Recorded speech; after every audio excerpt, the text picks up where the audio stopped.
E agora, momento da palavra, na reunião do Cordão. Assim como Jesus veio à Terra para aqueles que precederam, morreram antes dele vir, aqueles que nasceram naquela época, que eram contemporâneos dele, e nós que muito tempo depois nascemos, e aqueles muitos que ainda vão nascer, Jesus veio para cada um deles, assim como a oração que a gente faz pelos enfermos aqui. O mundo espiritual é diferente, irmão. O tempo de Deus é diferente do tempo do homem. Quando você começa a entender isso, às vezes as pessoas pensam assim para mim: irmão Jair, faz uma oração por mim, amém? O Deus que eu sirvo chama-se Já. Eu já vi que alguns ficam pensando assim, mas ele não vai nem fazer um Pai Nosso?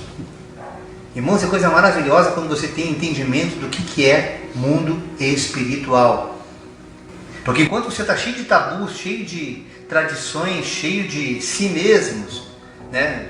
Eu aprendi com a minha avó, a minha religião reza que tem que fazer, não sei, depois de tantos dias de campanha, jejum, oração, Deus vai responder: irmão, nós estamos no tempo da graça de Deus. E o que eu quero falar aqui hoje é algo muito profundo, que tem a ver com comunhão. Um nome que muito pouco é falado: comunhão, koinonia, comunhão, ou participação de algo indivisível. Os meus braços não tem como viver se não tiverem conectados no meu tronco, minha cabeça.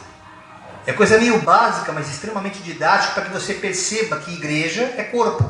Igreja não é o templo, não são as paredes. Por isso que um culto na garagem, ou um culto num templo, aonde 2 ou 3 se reúnem e começa a haver uma adoração a Deus, você começa a fazer parte de um corpo, cada um membro, cada um com propósito, cada um com chamado.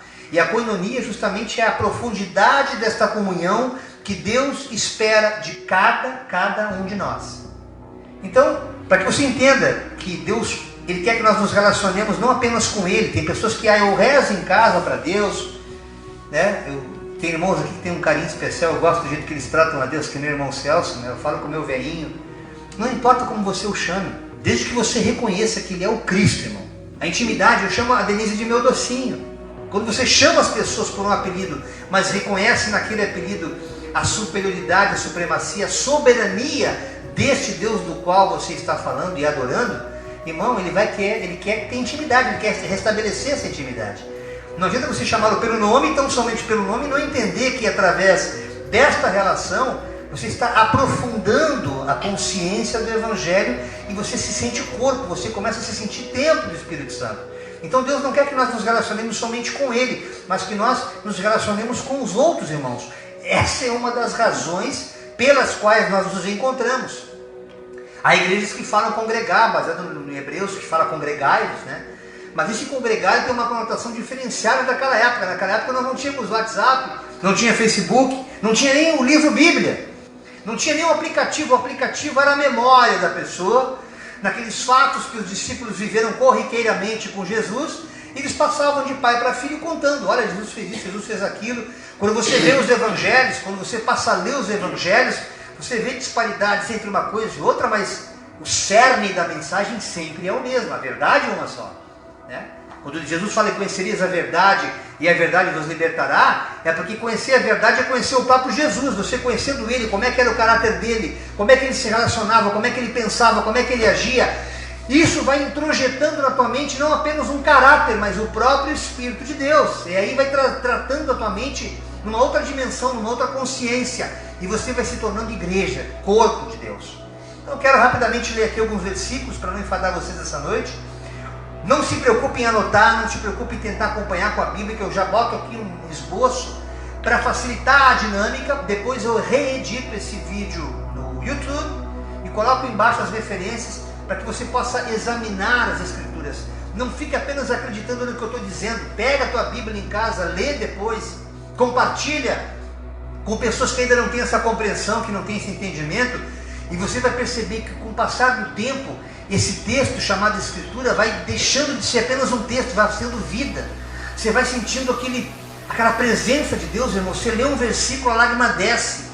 Você vê uma palavra, daquele arrepio, você começa a sentir algo mais profundo.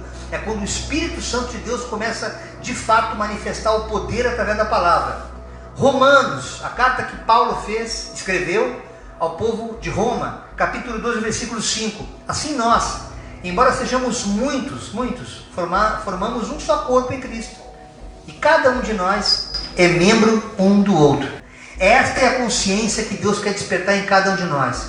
Quando você entender que você vem para um encontro desse, uma reunião dessa, não apenas para ouvir um louvor de qualidade, como a gente procura fazer com excelência, como músicos que somos, viemos do mundo e fizemos trabalhos mais diversos possível. Está aqui o sargento do exército, primeiro trompetista, um baixista que tocou com grandes bandas de baile da sua época. Tive a minha história também com música em novela, Raul Gil, Gugu, tanta coisa, tanta história, para que tudo isso contribuísse para fazer a obra dele com excelência. Então somos um corpo, nós temos uma função aqui, cada um é uma harmonia. A música, o papel do Dedé no contrabaixo, o meu papel com a voz, o violão e o trompete do Salvador, somado, você escuta uma coisa só. Essa harmonia toda é um corpo, essa harmonia que Deus quer que nós tenhamos como pessoas. Então, por exemplo, eu não me relaciono com o Celso somente pelos olhos verdes dele, que são olhos maravilhosos, mas porque eu tenho um carinho especial por ele, porque eu entendi que ele é meu irmão, ele é a extensão de mim. Não é só minha esposa que eu amo, não é só o Dodô e o Dedé que são músicos. O que eu posso querer com aquele cara se ele não me agrega nada? Porque o ser humano ele quer ser alguém com alguém, ele quer que alguém seja alguma coisa na vida dele quando aquilo vai trazer um benefício. O que eu ganho com isso? O que eu ganho naquela casa, naquela reunião? O que eu ganho? O que eu ganho, mano?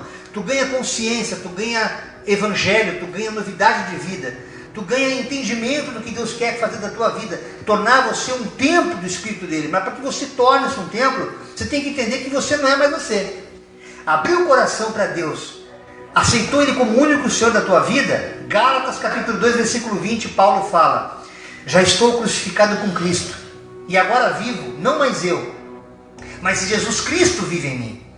E a vida que agora vivo nesta carne, eu vivo pela fé do Filho de Deus, o qual me amou e se entregou a si mesmo por mim. Mano, quando você entender, como aquela música que nós louvamos no começo dessa reunião, que Jesus é teu amigo, que Ele te amou muito mais do que qualquer ser humano nessa terra possa te amar, muito mais do que a tua mulher, do que a tua namorada, do que teu pai, do que a tua mãe. É um amor incomensurável, porque Ele amou tanto que Ele se desfez de si mesmo, se despiu da sua soberania, da sua santidade, e se fez pecador, se fez miserável, para que todos os pecados, todas as mancadas que a gente dá nessa terra, aonde o diabo possa usar como acusação para nos condenar, foi rasgada.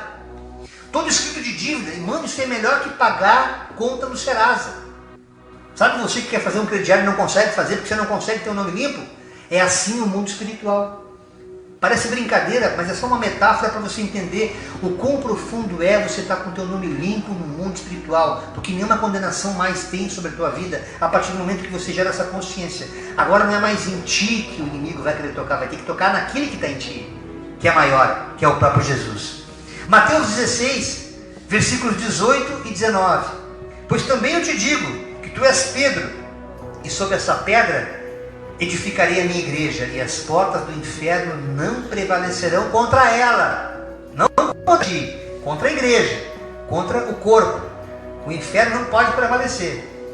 E eu te darei as chaves do reino dos céus, e tudo que ligar na terra será ligado no céu, e tudo que vocês desligarem na terra será desligado nos céus. Isso é tão profundo, meus irmãos. Quando você tem entendimento que o mundo espiritual, ele não quer dizer amém para tudo que você professa como religião. A religião ela tem que estar a serviço do mundo espiritual, e não o contrário. Eu não posso inventar uma lei que, por exemplo, defina que eu soltando esse boné ele vai subir, usar um pleonasmo aqui, ele vai subir para cima. Não, ele vai cair para baixo, porque isso aqui existe uma lei chamada gravidade, que é anterior à minha criação, à própria humanidade. Deus estabeleceu essa lei, assim é o mundo espiritual. Então a palavra de Deus, as escrituras sagradas contidas no livro Bíblia, é o máximo que eu posso, com o meu pequeníssimo psique, entender o que Deus quer falar com a humanidade. Então quando Jesus fala para Pedro aqui: Pedro, quem é que estão perguntando que eu sou? Ele questionava os apóstolos no geral. Estão falando que eu sou quem aí? Uns falam que tu é o João Batista, outros falam que tu é o Elias. E vocês, os meus discípulos, quem vocês acham que eu sou? Aí o Pedrão saltou na frente: tu és o Cristo. Jesus fica tão feliz com aquela revelação que ele fala: muito bem, Pedro, é verdade o que você falou, mas não foi carne nem sangue que te falou isso, foi o meu Pai que está lá no céu, Ele que te falou isso. E por essa revelação eu vou contar um segredo espiritual para vocês que o diabo não vai gostar. Agora vocês estão preparados para ouvir esse segredo. As portas do inferno não prevalecerão quando vocês estiverem juntos. Amém? Por isso que é importante aquele encontro naquela época. Hoje você pode dar um telefonema, passar um WhatsApp, mas está em contato com a pessoa. Às vezes você não consegue estar pessoalmente. A própria dona da casa não pôde estar aqui hoje, mas ela está em espírito, eu sei que ela está conectada. Ela cedeu espaço para a gente fazer a palavra de Deus aqui, pregar, ensinar, fazer acontecer milagres, juntamente com a Andréia, com o Romildo, que também moram aqui. Então entenda que existem formas de você ser corpo, não necessariamente grudado no outro, mas você tem que ter essa comunhão. Você tem que viver essa koinonia, que é essa coisa indivisível, que você, por mais que esteja distante, você sabe que você ali encontrou morada junto ao Espírito Santo de Deus. Através daquela união, daquela comunhão, eu percebi que musicalmente eu não podia mais fazer uma carreira solo. Eu percebi que quando Deus colocou o Dodô e o Dedé na minha vida, que eu chamo na intimidade, os pastores Salvador e o pastor André, eu percebi que ali Deus estava encerrando um ciclo da minha vida, que eu agora não cantaria mais sozinho como sempre fiz. Não, agora tem que ser corpo. Eu não vou ser mais aquele canário que cantava sozinho, que teve música em novela da Rede Record, teve Gugu, teve Raul Gil. Não, acabou, isso foi. Agora Cristo vive em ti. As coisas velhas se passaram, tudo se fez novo. E para que você tenha essa autoridade, Jairo, Deus falava comigo, sozinho tu não vai aguentar o tranco. Nenhum de nós aguenta o tranco. Por mais que você reze em casa, por mais que você pense ter aliança com Deus, Deus quer que nós congreguemos, mas congregar quando é bom, quando está junto, quando você realmente se alimenta dessa verdade espiritual. Eu tenho um testemunho muito forte da nossa irmã que está na Inglaterra, que é a irmã Mari, que está nos assistindo, que é cordão de 3 dobras conosco, irmão, e está lá no outro lado da terra, e passou por aflições indizíveis, mas ela sozinha praticou esse evangelho que a gente por experiência tem aprendido com Deus e tem procurado ensinar. E coisa tremenda que Deus está fazendo quando você pratica aquilo que você aprende. Quando você se sente corpo. Quando você se sente que, olha, já eu estou a milhares de quilômetros daqui, mas eu sei que se tu tiver intercessão comigo, o que ligar na terra será ligado no céu. E acontecem coisas maravilhosas, irmãos. Maravilhosas. Mateus 18:20 acontece o que está acontecendo aqui hoje. Pois onde se reunirem 2 ou 3 em nome dele, ali Deus já está presente. Quanto mais pessoas na mesma mentalidade. E essa palavra-chave que eu quero ler essa noite, você leia com muito cuidado, muito carinho, muita atenção depois, que ela é a chave de tudo que eu tenho a dizer aqui essa noite, Efésios 4, de 1 a 7. Efésios, capítulo 4, versículos de 1 a 7. Paulo falando. Como prisioneiro no Senhor, ou seja, eu me sinto preso a Ele, não consigo mais viver sem Jesus, estou preso a Ele. Rogo-lhes que vocês vivam de maneira digna da vocação que cada um de vocês recebeu. Sejam completamente humildes. Sejam pessoas dóceis. Sejam pacientes, tenham paciência. Suportando uns aos outros com amor. Suportando as diferenças, porque ninguém é igual. Façam todo o esforço para conservar a unidade do Espírito pelo vínculo da paz. Porque sem paz não tem como ter comunhão. Há um só corpo, que é a igreja. Há um só Espírito, que é o Espírito Santo de Deus. Assim como a esperança para a qual vocês foram chamados é uma só, é a ressurreição, não tem outra. Ninguém vai reencarnar. Não tem outra forma de você ter uma relação com Deus a não ser nessa esperança de a gente ter uma vida eterna com Deus, vivendo com Ele de eternidade em eternidade. E cada um de nós foi concedida a graça, esse favor merecido, de tu acordar todo dia, como disse a nossa irmã Andréia, agradecer a Deus por ter saúde, por poder respirar, por poder trabalhar, por poder viver, por poder caminhar nessa terra. Agradece a Deus, porque graça, tudo que existe aqui é graça. A chuva, o sol, tudo é favor imerecido. Foi concedida a graça para cada um de nós, conforme a medida repartida por Cristo. Olha que Deus maravilhoso.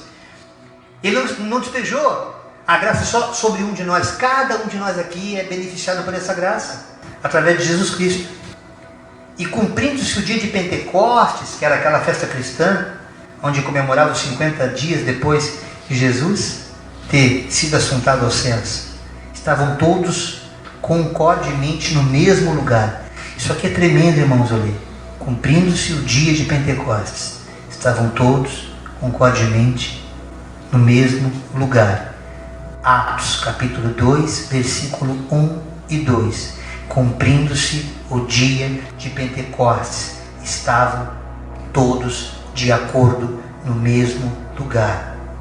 E de repente, a partir desta concordância, por isso a razão da gente se encontrar, a partir do momento que todos entenderam nessa concordância em orar, nessa concordância em louvar, o Espírito Santo se manifestou. Naquele Atos capítulo 2, aconteceu o que, irmão Jairo, no versículo 2?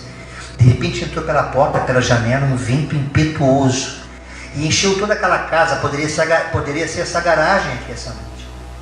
E quem estavam assentados? Estava todo mundo sentadinho, que nem vocês. Todo mundo vendo assim, o que Deus vai fazer hoje lá? Aleluia, o que Deus vai usar o cordão? Será que vai ser uma cura? Será que vai ser uma porta de emprego que vai abrir para mim? O irmão Guilherme já viveu alguns milagres assim.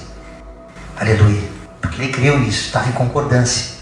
Ele estava lá na minha casa sentado conversando comigo, não tinha muita gente, era só eu e ele, mas não importa, onde dois já tem presença de Deus, já é igreja, porque Deus não quer que nós nos relacionemos com Ele sozinho. Tu e a tua mulher é uma multidão, tu e teu irmão, meu Deus do céu, aleluia, é um cordão de 3 dobras. Então quando Deus começa a mostrar que aquele vento, aquele derramado do Espírito Santo se manifesta, olha o que fala Atos 2, versículos 42 a 47.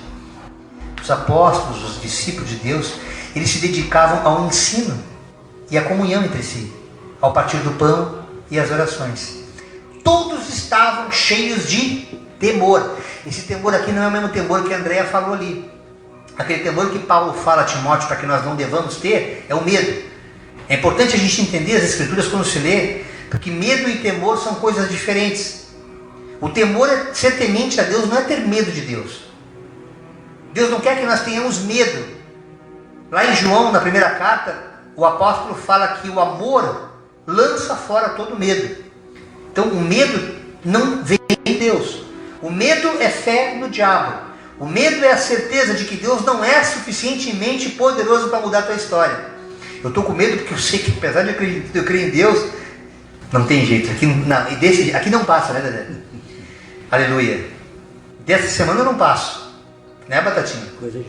Não vou conseguir. Não, essa vez eu estou lascado. Esse é o medo. É a fé, é a antifé em Deus, é a fé no diabo. E esse temor do qual Atos dos Apóstolos fala, estavam cheios de temor, vendo as maravilhas que Deus estava falando, os sinais que Deus estava fazendo no meio dos apóstolos. Todos os que criam mantinham-se unidos e tinham tudo em comum. A comunhão, aquela koinonia, era algo visceral neles. Naquela época eles até vendiam as próprias propriedades e bens, distribuíam a cada um conforme a sua necessidade. Eles se ajudavam, eles não procuravam olhar só para o nariz dele, irmão. Eles ajudavam até com cesta básica. Ninguém estava sozinho olhando para o seu nariz.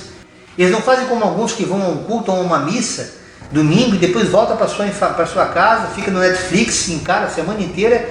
Não estou nem aí para o problema alheio, não existia isso. Na pior das hipóteses, convidava os irmãos para assistir o Netflix com eles e repartir um pão para tomar um café gostoso, como a gente faz aqui com os compadres. Comunhão, koinonia. Porque eles entendiam que eles eram corpo. Todos os dias continuavam a reunir-se no pátio do templo. Não era nem no templo, no pátio. E na garagem aqui, não era dentro de casa, na garagem, porque não importa o local. Não importa a adoração. Tem que ser em espírito e em verdade. Partiam o pão em suas casas e junto participavam das refeições, Dodô. Aquele café maravilhoso que eu faço lá em casa, junto com a pastora Denise. Quando eu li hoje eu comecei a chorar isso aqui, porque eu tenho um prazer, uma alegria. Toda vez que a gente recebe os irmãos lá em casa, quando a gente faz a reunião, é daquele café. E eu não me lembrava que estava escrito em Atos capítulo 2, estou confessando para vocês. Porque a escritura é longa. Né? Participavam das reuniões com alegria e sinceridade de coração. O café de hoje foi maravilhoso, lá tinha até 1000 folhas que o Batatinha levou. Louvando a Deus e tendo a simpatia de todo o povo. E o Senhor lhes acrescentava todos os dias os que iam sendo salvos. Entenda que tinha simpatia. Por que acontece hoje ao contrário desses crentes? Antipático, pensa que são melhor, anda assim, anda assado. Será que nós estamos sendo exatamente como os apóstolos que viviam naquela época? Estamos vivendo uma igreja apostólica nessa época? Estamos sendo realmente a igreja de Cristo? Ou você está só preocupado com o teu umbigo? Não, eu vou assistir a reunião hoje porque hoje eu vou ser curado. Eu vou hoje assistir porque eu. E cadê os outros, irmão? Cadê o teu próximo? Paulo escreve na segunda carta aos Coríntios, no capítulo 3, versículo 2: vocês mesmos são a nossa carta escrita em nosso coração, conhecida e lida por todos. Romanos 12, 10: amai-vos cordialmente uns aos outros com amor fraternal, preferindo-vos em honra uns aos outros. Quando você não fica esfregando Bíblia no próximo, para ele poder aguentar, engolir goela abaixo com uma palavra que ele não quer nem saber, porque ele não entende, ele não entende. Mas você leva amor para a pessoa, você pratica o Evangelho na prática de ensinar a verdade. Olha, Deus quer fazer isso contigo, Deus quer te ajudar nessa consciência.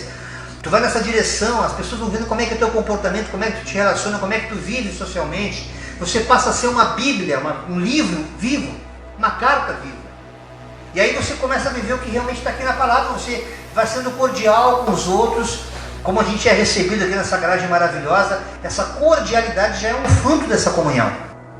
O próprio Paulo, em Gálatas 5,13, ele fala: irmãos, vocês foram chamados para a liberdade, como fala no versículo, não foi para a liberdade, né? Não foi para a libertinagem. Não usa essa liberdade para dar ocasião à vontade da carne e fazer bobagem. Pelo contrário, sirvam uns aos outros mediante um amor. Procure saber o que o teu próximo está precisando. Não vire as costas. Não vou nem falar com aquele fulano que ele vai me pedir dinheiro emprestado, tenho certeza. Dinheiro não tenho, mas o que eu posso te ajudar? Não foge de fazer a vontade de Deus. Porque ao dar algo na direção do próximo, você já está recebendo. Não como moeda de troca, não como barganha, não como algumas religiões fazem, de dar esperando já receber em troca. Deus não faz, Ele não precisa de nada, Ele é suficiente e poderoso. Ele é o Deus que dá tudo, Ele cria tudo, Ele é o Deus todo-poderoso. Não há necessidade de você fazer barganha com Deus. Efésios 5, 21. Sujeitem-se uns aos outros por temor, não medo. Temor a Cristo. Por eu temer esse Cristo que eu procuro os irmãos. Por eu temer esse Cristo é que eu procuro saber como é que está acontecendo aquele irmão. Eu ligo para alguns: está tudo bem aí, irmão? Eu não estou querendo te cobrar nada, só estou querendo saber se tu está bem. Quando eu percebo que ela não está legal, por eu estar sujeito a Cristo, eu quero ver o que eu posso ajudá-la. Porque isso é uma coisa que inquieta a minha alma. É algo que o próprio Espírito Santo já frutificou dentro de mim. Colossenses 3,13. Suportem-se uns aos outros. E, pastor André, perdoem as queixas que tiverem uns contra os outros. Perdoe como o Senhor os perdoou. Não adianta você ficar rezando o Pai Nosso, mas você está engasgado aqui. Não, aqui eu não perdoo. Não mexe comigo, tu não me conhece. Tu pode ver até espírito de porco no irmão desse, não de Cristo. E aí a pessoa não entende por que a vida vai andando para trás. Tu ora por ela, ela até cumpre o protocolo, algumas até participam de algumas instituições, dão um dízimo todo certinho, não pede um culto, participa das campanhas de oração, aleluia, não pede as consagrações, você que já é obreiro, mas o coração está assim, se mexer, sai latindo. Repreende esse Satanás da tua vida, meu irmão.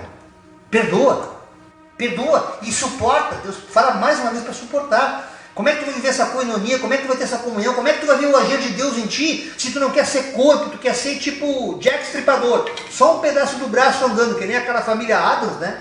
Tinha aquele desenho. Não dá certo. Tem que ser um corpo. E o sangue que vai dar vida a este corpo é o sangue de Cristo. Não o sangue natural, não é um sangue humano, é um sangue divino. Por isso a razão da ceia, para que nós pratiquemos esse evangelho, que nos lembremos do sacrifício dele, que aquele sangue que foi derramado foi para nos dar vida. Colossenses 3,16, que habite ricamente em vocês a palavra de Cristo. Por isso a razão de ler a Escritura. Não tem como fugir. Para com esse livrinho de minutos de sabedoria. Eu vou ver o que Deus tem para mim. Pai, sempre cai na capa branca. E eu falo: Senhor, me perdoa, mas vou ter que dizer, bem feito. Quando você abrir, vai com a direção de Deus. Deus tem uma palavra para cada situação daquelas que você vai estar enfrentando. Não se deixa escravizar por uma liturgia retrógrada, por fetiches ou até mesmo por preconceitos. Não vou ler porque eu já não vou entender mesmo, então eu vou abrir, vamos ver o que Deus fala. E aí a pessoa ali não entende, porque ela não está lendo no Espírito, ela está lendo com uma forma de fazer um propósito de barganha com Deus. 1 Tessalonicenses 5,11. Por isso, exortai-vos, ou seja, consolai-vos, animai uns aos outros. Vamos lá, gente. Vamos andar, é assim mesmo. Não olha para a circunstância, vamos seguir o barco. Deus vai dar vida, vai mudar essa história, vai dar certo. edificai-vos reciprocamente uns aos outros, como também o fazeis. Ou seja, não é só para mim que eu tenho que fazer, é para o próximo. Acredita, irmã Tereza, vai dar certo essa cirurgia, vai acontecer de um jeito ou de outro. Ah, por que não curou ainda, irmão Jairo? Por que teve todo esse trabalho? Porque ele quer aprimorar a tua fé. Ele tem visto as tuas leituras, o teu esforço em pegar o livro Bíblia, mas daqui a pouquinho vai dar um clarão em ti, e está perto de acontecer isso. É esse clarão que vai trazer cura. É o clarão, é a compreensão. Por isso que a gente está aqui reunido, consolar-nos uns aos outros, estamos praticando a Escritura. Tiago 5,16. Essa palavra é maravilhosa, é para tirar a presunção, a arrogância de alguns que acham: eu tenho autoridade, tipo o crente He-Man, eu tenho a força. Te humilha, homem. Te humilha, irmão. Porque o próprio apóstolo fala aqui, portanto, confessem os seus pecados, as suas culpas uns para os outros, e orem uns pelos outros para serem curados. Ou seja, quando você ora pela cura do outro, Deus está te curando. Quando você empresta o teu ouvido para ouvir o desabafo do outro, quanta gente já foi lá em casa só desabafar? Eu não sei nem orar, né, irmão? Só ouvir. Porque eu tive entendimento que essa palavra é poder. Os psicólogos fazem muito isso e cobram bem por isso. A graça é de graça. Não precisa fazer esse sacrifício. Então, quando você ora, recebe a oração, você vai se desabafando. Aquela podridão que te incomodava na alma, seja algo errado que tu fez, algo errado que tu pensou, tu vai sendo mais gente, mais cristão. Sejam mutuamente hospitaleiros. Tu vai ter prazer em receber gente na tua casa, sem reclamação. Cada um exerça o dom que recebeu para servir os outros, administrando fielmente essa graça. Sejam mutuamente hospitaleiros. Pedro, na primeira carta, no capítulo 4, versículos 9 e 10, ele também fala. Gálatas 6,2, eu tenho que correr que o tempo já foi. Levai as cargas uns dos outros. Para de sofrer sozinho, pelo amor de Jesus Cristo. Fala o que está acontecendo com a tua vida. E você vai ver o que Deus vai agir. Ele quer que você se relacione, Ele está te espremendo, Ele está te colocando em xeque, te esnucando na vida, para você entender que Ele quer que você seja corpo. Aprenda a se humilhar, como Jesus ensinou em João 13,14, a lavar os pés uns dos outros. Ninguém tem que pegar uma bacia aqui e lavar o pé. Lavar pé aqui é uma metáfora. E ele, sendo mestre, ele estava servindo quanto mais vocês. Também tem que servir, tem que se humilhar para poder ajudar os outros. Tiago 4,11. Essa vai dar cãibra em língua de alguns essa noite. Tiago 4,11. Irmãos, não falem mal uns dos outros. Quem fala contra o seu irmão, ou julga o seu irmão, ele fala contra a própria lei de Deus. Quando você julga a lei, que a lei é dada por Deus, não a está cumprindo, porque você está julgando aquilo que só um juiz pode fazer. Mas está se colocando como juiz, sai fora disso. Isso te rouba a comunhão, você deixa de ser corpo e não consegue viver essa koinonia da qual a Bíblia fala. Romanos 12,15. Alegrai-vos com os que se alegram e chorai com os que choram. Alegre-se. Eu me alegrei quando disseram que tinham comprado essa casa enorme aqui. Alegrei mesmo, de coração. Eu não sabia a volta que ia dar, que Deus ia fazer. Porque eu sou grato a Deus pela casinha que Deus nos deu também, que é um quarto dessa. Eu estou feliz, porque é nessa gratidão a Deus que Deus vai fazendo multiplicar as bênçãos na tua vida. Chorar com os que choram é mais fácil. Agora sorrir com os que sorriem, tirar aquela inveja, isso é ingratidão que a gente carrega no coração. Eu era assim, irmãos. Especialmente na carreira de músico, que era uma carreira secular altamente competitiva. Mas Deus foi me dando graça de entender que cada um de nós tem a nossa porção na terra, como já falamos em um versículo anterior, que Cristo ele derrama graça por medida, de acordo com aquilo que Ele acha que é justo dar para cada um de nós, irmãos. Então nos alegremos. E o Salmo 133. Olha quão bom e suave é que os irmãos vivem em união, que vivem em koinonia. Ou seja, através do amor de Jesus Cristo, nós vamos encontrar harmonia em nossos relacionamentos, assim como na música. Se você entender que essa relação que Deus quer que nós tenhamos como igreja vai trazer para você êxito na tua oração, a tua oração vai mudar. Porque você vai entender que quando você orar, ainda que você tenha necessidades, você vai orar primeiro pelo próximo, como a gente faz todos os dias, eu e a pastora Denise em casa.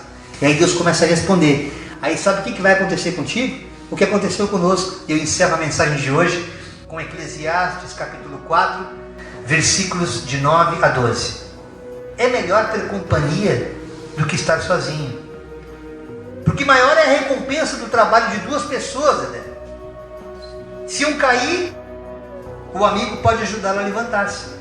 Mas pobre do homem que cai e não tem quem o ajude a se levantar. Está na Bíblia.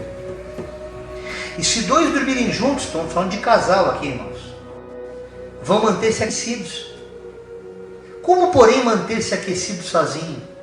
Eu tenho um edredom, eu tenho ar-condicionado no quarto, eu posso viver sozinho, estou muito bem, melhor que mal acompanhado. Não, eu não quero tranqueiro do meu lado. Você não vai ser nunca igreja. Porque um homem sozinho, ele pode ser vencido. Como a gente já viu algumas pessoas sendo vencidas, porque estavam sozinhas, porque não buscaram comunhão, não buscaram koinonia, não buscaram ser igreja, não buscaram entender que Deus não quer que a gente viva sozinho. Quando Deus fala não é bom que o homem viva só, Ele não fala só de casamento, Ele fala de tudo, Ele fala de vida. Porque um homem sozinho pode ser vencido, mas dois conseguem defender-se. Um cordão de 3 dobras não se rompe com facilidade. Houve momentos que nós 3 estávamos em luta, o Dodô sendo tratado na saúde, só eu e Dedé fazendo louvores. Houve outro momento que foi o contrário, Dedé sendo tratado, eu e o Dodô fazendo a obra. Éramos zombados. Ué, agora é cordão de 2 dobras? Pessoas que deveriam conhecer a palavra, porque nós por acaso somos 3, poderíamos ser 2. E continuaremos sendo um cordão de 3 dobras. Eu e minha esposa somos um cordão de 3 dobras. Porque é melhor ser 2 do que 1. A terceira dobra é Jesus. Coloca essa terceira dobra na tua vida e tu vai ver uma coisa, como as coisas vão clarear para ti. E você vai se sentir igreja. E você vai perceber que há um poder. Você não vai nem entender como é que está acontecendo. Mas eu sei que tem uma coisa encravada aqui dentro que não me afasta mais desse Deus. Nada nem passado, nem presente, nem altura, nem profundidade, nem porvir, nada nos separará de Deus através do amor de Jesus Cristo. Esta é a mensagem que Deus colocou no meu coração para esse dia 16 de outubro de 2019.